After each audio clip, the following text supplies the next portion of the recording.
very good morning. You're watching Breakfast News on Rajya Sabha TV. I'm Tina Jha. Let's start with the headlines. BJP announces candidate lists for Assam and West Bengal Assembly polls. Netaji Subhash Chandra Bose's grandnephew fielded against Mamata Banerjee. Rajya Sabha clears the National Waterways Bill, clearing way for conversion of 111 rivers across the country as national waterways. Transport Minister says the move will reduce transportation costs considerably.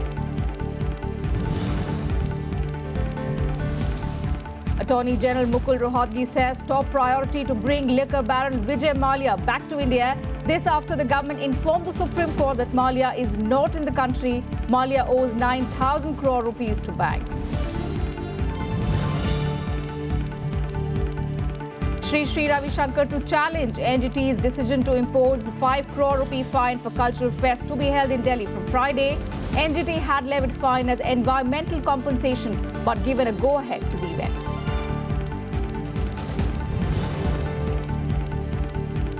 And Pakistan seeks assurance from Indian government on complete security to its cricketers despite venue for its encounter with India in the World T20 being shifted from Dharamshala to Kolkata. Well, the Rajya Sabha has cleared the National Waterways Bill. The bill allows conversion of 111 rivers across the country into national waterways. Transport Minister Nitin Gadkari allayed fears of the opposition parties who raised concerns over rights of states and environmental pollution. Parliament has given nod to the bill to convert 111 rivers across the country into national waterways. The bill was cleared in the Rajya Sabha on Wednesday. The bill is aimed at boosting movement of goods and passengers via rivers and is expected to reduce transportation costs substantially. The Lok Sabha had approved the bill earlier this year. Road Transport, Highways and Shipping Minister Nitin Gadkari replied at length to all issues concerning the bill raised by opposition members. He said that due importance will be given to environmental concerns and that all states concerned will be taken on board. स्थानिक लोगों को रोजगार मिले, fisherman, Bhalla, Nishad, इनको fisheries के लिए और अच्छा मौका मिले और उनके अधिकारों का रक्षण करें। राज्य सरकार का कोई मिनरल हम नहीं निकालेंगे, जो अधिकार होगा उनका होगा। The bill provides for enacting a central legislation to declare 106 additional inland waterways as national waterways, in addition to 5 existing national waterways. Allaying fears of state governments that the new law will infringe upon their rights, Gadkari said it will in fact boost maritime trade with the states and augment their economy. The Congress sought clarity on how the government aims to boost transport through the bill. As far as transport is concerned, what type of transport you would like to carry through these rivers? I can understand one is that goods, etc. What other type of transport? Human transport, other type of goods? Specify the goods you intend to carry through the transport. The Samajwadi Party raised the issue of livelihood of fishermen while the JDU raised questions over rights of states. The two parties also sought reservation for fishermen in the bill. विदेशी पार्टियों को ये नदियां अगर उनको दे देंगे तो महोदय वो जलयान न चला करके वहाँ पे खनन कार्य में लग जाएंगे, कह देंगे हमारा तो यहाँ पर ये नदियाँ तो हमारी हो गई, पट्टा हो गया। नदियों के बारे में भी जो हमारे कंसेप्ट हैं इंडियन कल्चर के, इंडियन सोसाइटी के, वो बड़े पवित्र हैं। जैसे गंगा है तो गंगा नहीं कहते हम, या तो गंगा मैया कहते हैं, गंगा जी हमारे मुँह से निकलता है। तो इनकी जो पवित्रता है, इनकी जो प्राणिकता है, उसका भी आप ध्यान रखेंगे। Government is obliged to pay the compensation to victims and also has to honor the orders of Motor Accident Claims Tribunal. This way, government is losing revenue, sir. I would like to ask the minister, what is the plan for these sanctuaries? There is the Vikramshila Gangetic Dolphin Sanctuary in Bhagalpur. In the Prime Minister's constituency, we have a turtle sanctuary from Ramnagar Fort to Asighat. We have a national Chambal sanctuary. So how are you going to address these sanctuaries? How do they fit in with these waterway issues that you're planning? Justifying the measure, the Transport Minister regretted that the waterways has taken a back seat in India, with only 3.5% of trade being done through the mode. He informed the House that the figure is negligible as compared to countries like China with 47%, Europe with 40%, Japan and Korea with 44% and Bangladesh with 35%. Panchanan Mishra's report for Rajya Sabha TV. And on to news from the upcoming assembly elections. The BJP has released its first list of candidates for Assam and West Bengal. The party has announced its candidates against the chief ministers of both states. Netaji Subhash Chandra Bose's grandnephew has been fielded against West Bengal Chief Minister Mamata Banerjee. The BJP has announced the names of 52 candidates for the 294-member West Bengal Assembly polls. Subhash Chandra Bose's grandnephew Chandra Kumar Bose has been fielded against Chief Minister Mamata Banerjee. Shri Chandra Kumar Bose will be the Bharatiya Janata Party candidate against Mamata Banerjee. पश्चिम बंगाल वामफ्रंट सरकार देखा है 34 साल, 5 साल से TMC सरकार भी देखा है. कभी भाजपा सरकार बीजेपी सरकार का ये एक चांस मिलना चाहिए. West Bengal State Party Chief Dilip Ghosh will contest Kharagpur Sadar seat. Bengali film and TV actress Locket Chatterjee will contest Mayureshwar, while Samik Bhattacharya, who became the first BJP MLA in the assembly after winning a by-poll, will fight from Bashirhat Dakshin, which he currently represents. Actor Joy Banerjee will try his luck from Suri. The party also announced the names of 88 candidates for the Assam elections. These includes its chief ministerial candidate Sarbanand Sonowal. Lok Sabha MP Kamakhya Prasad Tasha has been fielded against Chief Minister Tarun Gogoi. The party's Central Election Committee cleared the names for all but 2 of the 90 seats it will contest in the polls for the 126-member state assembly. हमारे सर्बानंद सोनवाल जी, जिनके नेतृत्व में चुनाव लड़ रहे हैं, वो Majhauli seat, जो कि आइलैंड ऑफ असम है, चारों तरफ से पानी से घिरा हुआ है, उस सीट से चुनाव लड़ रहे हैं. हमारे कामाख्या प्रसाद तासा, जो मेंबर पार्लियामेंट हैं, वो टीटाबार से तरुण गोगोई के खिलाफ चुनाव लड़ रहे हैं.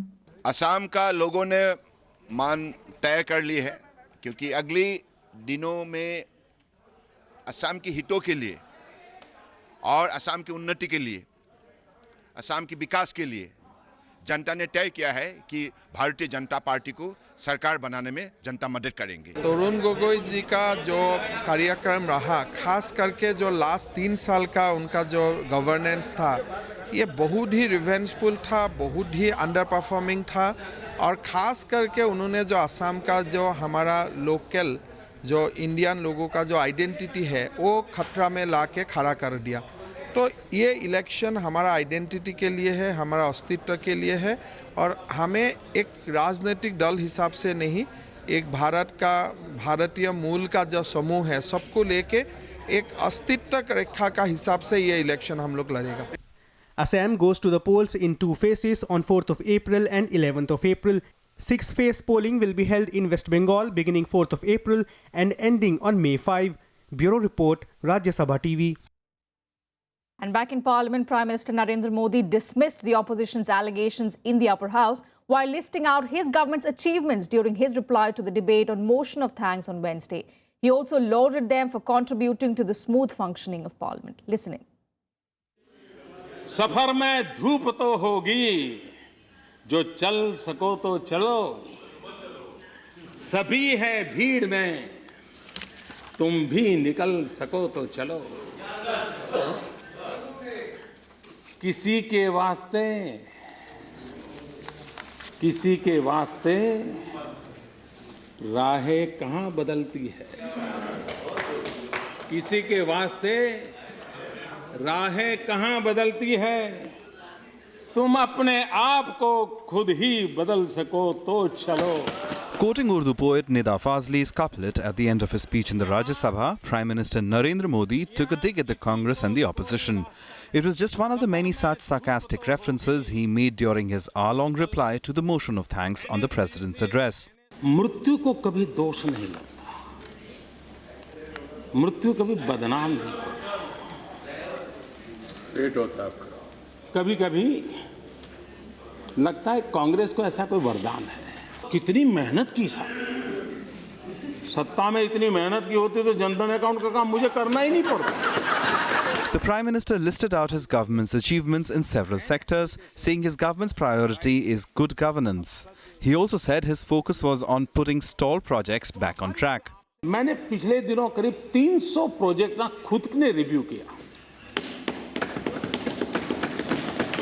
और उसकी वर्थ है करीब 15 लाख करोड़ रुपया।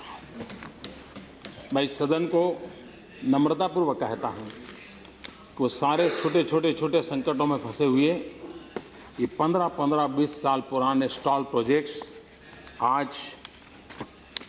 चालू हो गए हैं, गति बढ़ रही है, परिणाम। The Prime Minister also appreciated the opposition's contribution for the smooth functioning of Parliament while seeking its renewed cooperation in passing important bills.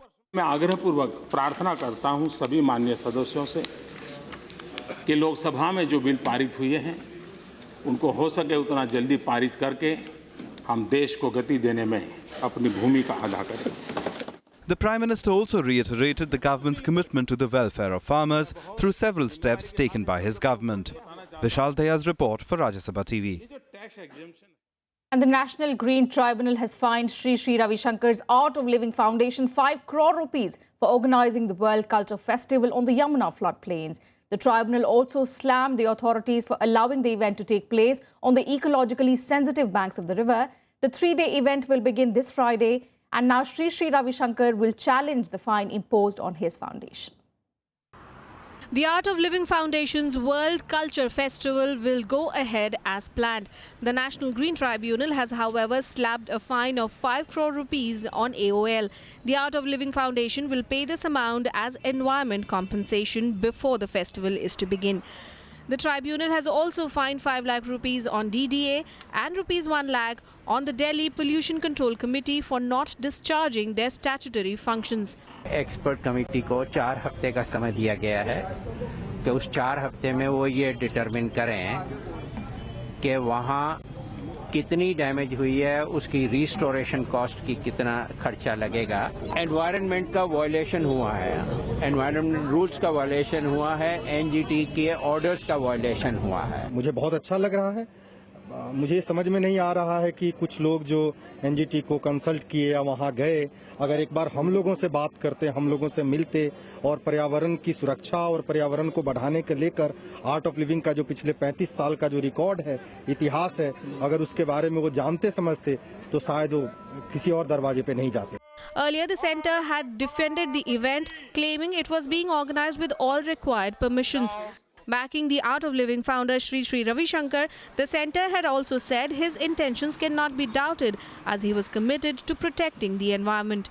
मैं आपको पूरी तरह से स्पष्ट कर रही हूँ, श्री श्री रविशंकर के कार्यक्रम को स्वीकृति देने या स्वीकृति नहीं देने में हमारे मंत्रालय का कोई रोल नहीं है और ये वक्तव्य अब मेरा मंत्री के नाते नहीं है, बल्कि एक समाज सेवी राजनेता के नाते है कि मुझे तो ये यकीन है कि श्री श्री वहाँ कार्यक्रम करेंगे तो गंगा यमुना थोड़ा ठीक हो जाएंगी। देखिए, इसको राजनीतिक कारणों से इसका विरोध नहीं होना चाहिए। ये भारत की संस्कृति का उत्सव है, भारत की सभ्यता का उत्सव है, भारत की कल्चर एंड रिच हेरिटेज को वर्ल्ड को शोकेस करने का उत्सव है। We should all support it. सरकारी बाबा हैं और भाजपा के बाबा हैं, ये तो सबको मालूम है। आर्ट ऑफ लिविंग वाले रविशंकर प्रसाद जी, श्री श्री रविशंकर जी, लेकिन स्वाभाविक रूप से सरकारी खर्च पे ये काम हो, ये बहुत अफसोस की बात है। How are you violating the existing laws and decisions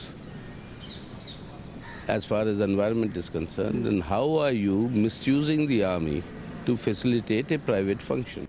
Organised by Sri Sri Ravi Shankar, the founder of the Art of Living Foundation, the festival is slated to begin on Friday. The venue is spread across 1,000 acres on the banks of the Yamuna. It features a 7-acre stage for 35,000 musicians and dancers, newly built dirt tracks and 650 portable toilets. Environmentalists warned that the event and its 3.5 million visitors will destroy the fragile biodiversity of the area. President Pranab Mukherjee on Monday decided to pull out of the 3-day event. Bureau Report, Rajya Sabha TV. And a look now at what else is slated to make news through the day in our segment, The Day Ahead. The Supreme Court will today begin hearings on BJP leader Subramaniam Swamy's plea to rebuild the Ram Temple at the Ram Janmabhoomi site, where the Karsevaks destroyed the Babri Masjid back in 1992. The top court will also hear appeals challenging a 2010 Allahabad High Court decision fixing the exact birthplace of Lord Ram at the disputed Ayodhya site. The Allahabad High Court had in 2010 given a decision that Lord Ram was born under the central dome of the makeshift temple and that Hindus had a right to worship there. A PIL has been filed in the Allahabad High Court seeking directions for quashing the probe report of the one-member Vishnu Sahai Judicial Commission on the Muzaffarnagar riots. The PIL is likely to come up for hearing today. The petition alleges that being a former member of the Uttar Pradesh State Human Rights Commission, Sahai was not eligible for being appointed on any post by the centre as well as the state government.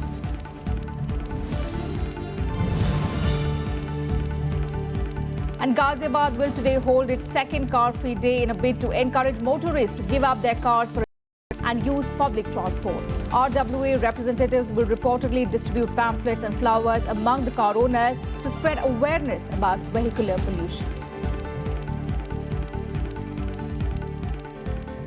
And the Haryana government is likely to order a judicial probe into the recent Jat agitation in which at least 30 people were killed and property worth thousands of crores damaged. Chief Minister Manohar Lal Khattar said yesterday that an inquiry committee headed by former DGP of Uttar Pradesh Prakash Singh is being set up by his government to inquire into the acts of omission and commission on the part of civil and police officers during the agitation. And if the need arises, a judicial commission will also be set up to probe the incidents of arson and violence by the protesting Jat community. The Congress has been demanding an independent judicial probe into the incident that paralyzed the state for more than a week. Time for a short break here on Breakfast News. We'll be right back.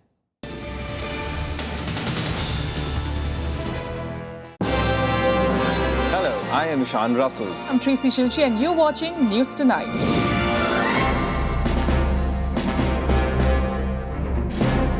Together with the team of our dedicated professionals from across various fields. This is Shyam Sundar, Vishal Dahiya, Akhilesh Suman, Frank Pereira from Beijing, China. Kriti Mishra for Rajya Sabha Television. We bring to you the news that matters here on Rajya Sabha TV.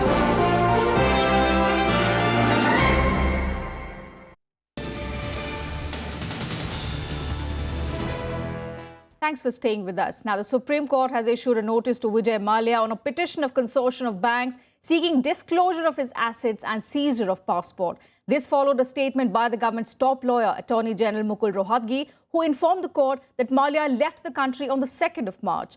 Now, the Apex Court has given Mallya 2 weeks' time to respond to the notice. The next hearing has been scheduled for the 30th of March.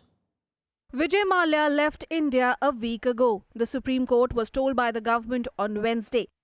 The UB Group's former chairman is facing legal proceedings for defaulting on loans of over 9,000 crore rupees from various banks. I hope that ED will go one step ahead and they will look into the matter. At the same time, the recovery proceedings also, because already court has stayed everything. He can't operate his bank accounts and other things. I don't know where exactly he is, but certainly government will look into the matter. According to Attorney General Mukul Rohatgi, Mallya left on 2nd March. The Supreme Court bench sought Mallya's response within 2 weeks on petitions filed by a consortium of banks seeking direction to freeze his passport and his presence before the court. हमारा कहना ये है कि माल्या साहब वापस आए, यहाँ पर बैठे बैंक से बात करें और उन्होंने खुद कहा है कि मैं बैंक से नेगोशिएट करना चाहता हूँ. बैंक को तो अपने पैसे से मतलब है, पब्लिक फंड से. हम तो वेलकम करते हैं, यहाँ आए बैठे और बात करें और उनको पैसा दे दें, बात खत्म हो जाए. अगर किसी भी व्यक्ति ने, चाहे वो कितना ही बड़ा हो, उसका स्टेटस कोई हो, अगर कोई चूक करी है, कोई गलतियां की हैं, तो उस पर कानून अपना कार्रवाई करे. इसमें भारत सरकार या पर्यटन या हमारे नागरिक उड्डयन मंत्रालय की कोई दखलंदाजी नहीं होगी. The bench said the notice to Mallya could be served through his official Rajya Sabha email ID, the Indian High Commission at London, and also through the counsel who are representing him before various courts, Debt Recovery Tribunal and his company. The government said Mallya owes more than 9,000 crore rupees to various banks and on one or the other pretext has avoided to settle them. Agencies अपना काम करें, जो भी है। अगर कोई अपराध है तो अपराधियों के आधार पर, मतलब जो है कानून, उसके आधार पर चलनी चाहिए। विजय मल्ल्या हमारे साथ हैं पार्लियामेंट के अंदर। वो मतलब जब आते हैं तो हर बार मुलाकात होती है, लेकिन अब कानून अपने काम करें। We expect Supreme Court to give an order. We expect Supreme Court to impound his passport. We expect Supreme Court to see and ensure that he does not live in India, leave India, and is forced to pay back the loan that he has defaulted. The industrialist is facing various proceedings in debt recovery tribunals in Bangalore and Goa. According to the government, Mallya had assets, both movable and immovable, abroad that are in excess to loans secured by him here. He also said loans were granted to Kingfisher Airlines on the basis of its fleet of aircraft and brand value. Bureau Report, Rajya Sabha TV. The Indian Space Research Organisation will today launch its 6th navigation satellite into orbit from the spaceport of Sriharikota in Andhra Pradesh. ISRO's trusted polar satellite launch vehicle C-32 will launch the Indian Regional Navigation Satellite System 1F.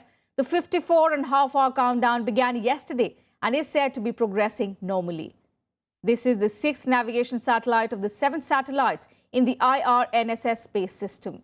Each satellite costs around 150 crore rupees. The satellite aims at providing navigation accurately on par with the US-based Global Positioning System. ISRO scientists plan to put all 7 navigation satellites into orbit by March 2016. The last in the series is expected to be launched by this month end. And ahead of Prime Minister Narendra Modi's visit to the United States later this month, both India and the United States have agreed to work together to achieve concrete results to deepen their close collaboration on a number of issues. These include the fight against terror groups like the Lashkar-e-Taiba and the Jaish-e-Mohammed, which have carried out multiple attacks in India. This was decided during Foreign Secretary S. Jaishankar's meeting with US National Security Advisor Susan Rice and other top Obama administration officials on Wednesday. This meeting also focused on consolidating bilateral ties and enhancing convergence on regional and global issues. In this context, both sides have agreed to work for achieving better results in key areas of bilateral cooperation, including defense, trade and investment, and civil nuclear energy. The Foreign Secretary also previewed with the US interlocutors the 4th Nuclear Security Summit and India's participation therein. Prime Minister Narendra Modi will be attending the summit, being hosted by US President Barack Obama. After Slovenia, Macedonia now has also decided not to let any migrants through its border with Greece in an attempt to block the Balkan route north. Croatia and Serbia would now follow suit. The border restrictions come days after the EU-Turkey proposal to ease Europe's biggest refugee crisis at the summit in Brussels. Under the fresh proposal, all migrants arriving in Greece from Turkey would be sent back. For each Syrian return, a Syrian in Turkey would be resettled in the European Union. The condition of the migrants, meanwhile, is worsening. Nearly 13,000 migrants are now stranded at the Macedonia-Greece border. Actually, we were waiting for Germany to do something because this is how the things go normally. We heard in the meeting of Europe, we heard that Merkel said no borders will be closed. So that's why we are waiting. If not, okay, tell us what we have to do. We have no other area to go, no other place. For some more international updates, here's a quick world wrap.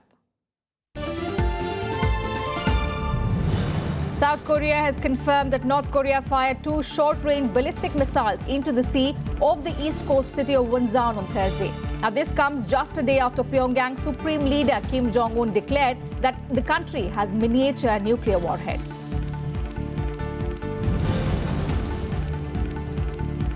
The US Democratic presidential frontrunner Hillary Clinton called for sanctions against Iran a day after Iran test-fired 2 ballistic missiles. Iranian officials said it was designed to be able to hit Israel. The missile test came despite a US warning. The US Special Forces captured an Islamic State chemical weapons expert, Sleiman Daoud al-Afari from Iraq. He is now being interrogated. The US said the suspect was once a specialist in chemical and biological weapons for Saddam Hussein. However, Pentagon is yet to confirm his capture. Brazilian prosecutors are filing corruption charges against country's former president Lula da Silva in connection with a money laundering case at the state oil company Petrobras. Lula has denied any wrongdoing. Lula and his wife face questions over the alleged ownership of a seafront penthouse in an exclusive resort. However, charges still have to be formally accepted by a judge. Meanwhile, President Dilma Rousseff said Lula's questioning was unnecessary. Now, even as the venue for the India-Pakistan T20 World Cup match has been moved to Kolkata from Dharamshala, Pakistan is still seeking an assurance from the Indian government of complete security cover to its players. Pakistan is scheduled to play against its arch-rival India on the 19th of March, but the Pakistani team is still put on hold until the Indian government gives any assurance. Pakistan Cricket Board said in a press release that our government is expecting an assurance to Pakistan against specific threats to the Pakistan team from various political parties and groups during the tour. Meanwhile, the ICC said that the decision was taken after Himachal Pradesh Chief Minister raised security concerns over the marquee encounter. Earlier, Prime Minister Nawaz Sharif granted permission for Pakistan's cricket teams to travel to India for the World T20 tournament, but said a final decision will be taken by the country's Interior Minister. A three-member Pakistan team had visited Dharamshala on Tuesday to assess security arrangements, but they, however, were dissatisfied. The decision has been taken by the ICC to relocate the match between India and Pakistan from Dharamshala to Calcutta. The match will take place in Calcutta, Eden Gardens, on the same date and time as the originally announced match, that is the 19th of March at 7:30 p.m. Calcutta बिल्कुल मंजूर है हमें और हम welcome करते हैं, appreciate करते हैं इस चीज़ को। दूसरे ये है कि आप अपनी तरफ से हिंदुस्तान की हुकूमत कोई एश्योरेंस दे दे कि पाकिस्तान के जो खतरात हैं उस पर एक एश्योरेंस मिल जाना चाहिए। It is up to them whether they want to play or not. It is up to the Cricket Board of India whether they want to play or not. And I said that so far Himachal Pradesh is concerned, no matter which team plays, we will provide them safety to the extent possible, safety. So there was a lot of public resentment against the participation of Pakistan team in the Dharamshala match. And but that doesn't mean that we are not capable of handling it.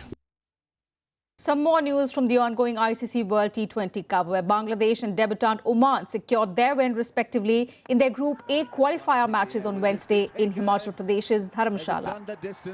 On the first Group A match of the day, Bangladesh beat Netherlands by 8 runs after restricting Netherlands to 145 for the loss of 7 wickets, who decided to field first. Bangladesh, meanwhile, posted 153 for 7 after Tamim Iqbal played an unbeaten 83-run innings. Left-hand Tamim put Bangladesh in a strong position, hitting 3 sixes and 6 fours. In reply, Netherlands' Stephen Myburgh hit 29 runs, Ben Cooper's 20 and Peter Boden's 29 drove the European outfit towards upsetting Bangladesh. They were 100 for 3 till 15 overs, requiring 54 runs from 5 overs. But left-arm spinner Shakib Al Hasan removed Boren in the next over and Bangladesh were back in the game. Captain Mashraf Mortaza bowled the next over and his medium-pace bowling damaged the Dutch's chances. Netherlands ran close and needed 17 of the last over but could only manage 8 runs.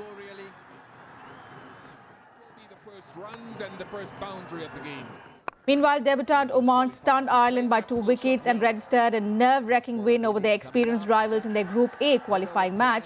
Needing 14 of the last over, Oman rode on luck and some bad fielding and bowling from Max Sorensen to overwhelm the target with 1 ball to spare. Earlier opting to bat, Ireland top order put up a decent show to post a competitive 154 for the loss of 5 wickets.